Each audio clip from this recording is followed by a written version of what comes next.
Assalamualaikum warahmatullahi wabarakatuh. Perkenalkan, nama saya Friska Fani Amelia dari kelas 10 AKL 2.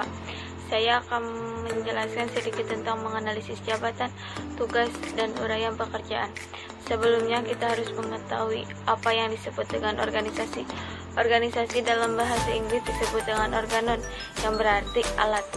Pengertian dari organisasi itu sendiri adalah suatu sekelompok orang yang bekerja sama untuk mencapai tujuan. Adapun beberapa prinsip-prinsip dari organisasi, diantaranya harus mempunyai tujuan yang jelas.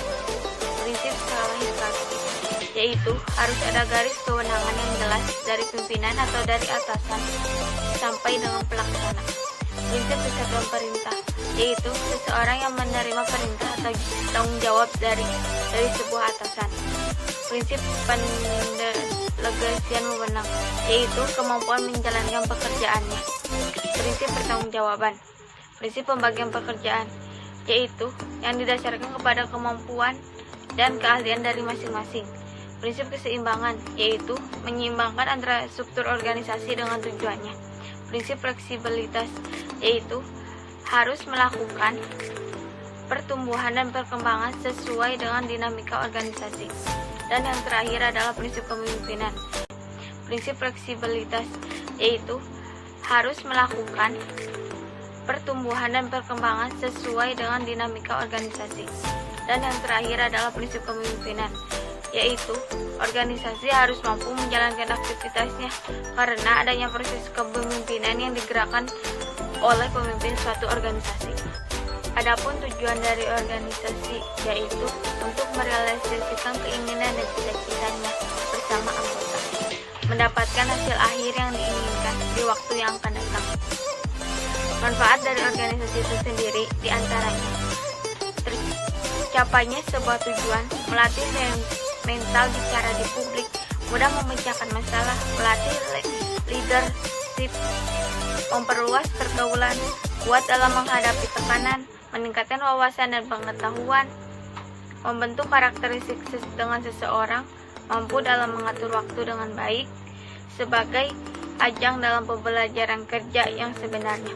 Fungsi dari organisasi yaitu untuk memberikan arahan dan pemusatan kegiatan organisasi, dapat meningkatkan kemampuan anggota organisasi dalam mendapatkan sumber daya dan dukungan dari lingkungan masyarakat, dapat memberikan pengetahuan baru kepada anggotanya. Yang kedua adalah jabatan. Jabatan dalam bahasa Inggris disebut dengan occupation. Adalah jabatan. Jabatan dalam bahasa Inggris disebut dengan occupation.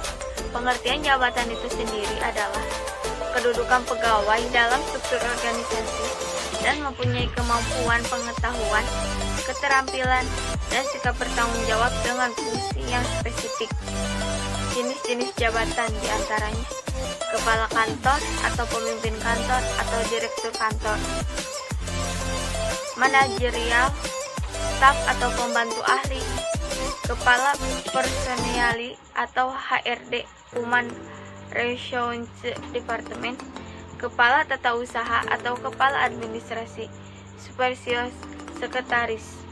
Analisis jabatan atau job analysis, yaitu sebagai suatu aktivitas yang mengkaji, mempelajari, mengumpulkan, mencatat, dan menganalisis ruang lingkup suatu pekerjaan secara sistematis dan sistematik.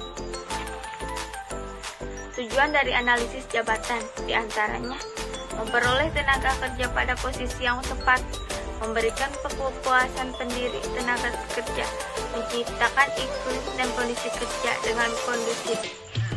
Adapun metode analisis dengan cara berikut: 1. Kuesioner atau daftar pernyataan. 2. Observasi atau pengamatan. Tujuan dari analisis jabatan diantaranya memperoleh tenaga kerja pada posisi yang tepat, memberikan kepuasan pendiri tenaga kerja, menciptakan iklim dan kondisi kerja dengan kondusif. Adapun metode analisis dengan cara berikut: 1. Kuesioner atau daftar pernyataan. 2. Observasi atau pengamatan. 3. Wawancara atau interview adalah uraian tugas dalam jabatan administrasi. 1. Memilah atau menyuntil surat menurut rinisnya, kemudian dicatat ke dalam buku ekspedisi, buku agenda. 2. Menjawab dan menerima telepon. 3. Mengetik dokumen atau menyurat secara offline maupun online. 4. Memesan persediaan alat tulis kantor. 5. Menyapa dan melayani klien. 6. Membuat agenda kantor. 7. Mengisi data entry perusahaan dan lain-lain. Mungkin hanya itu saja yang dapat saya sampaikan. Mohon maaf apabila ada kesalahan dalam tutur kata. Terima kasih atas perhatiannya. Assalamualaikum warahmatullahi wabarakatuh.